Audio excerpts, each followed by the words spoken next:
Sobre un antigo castro no concello de Friol, álzase esta fortaleza do século XIII.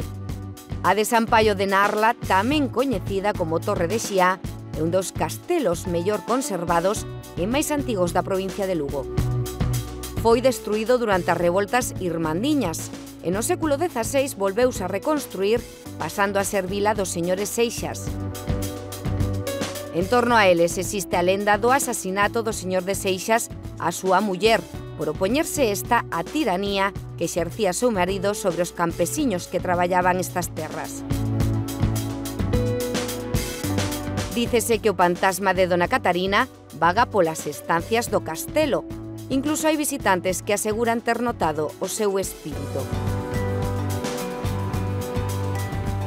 A Deputación de Lugo adquire a fortaleza no ano 1939 e no 1983 convértea en Museo Histórico e Etnográfico, pasando a formar parte da súa rede museística.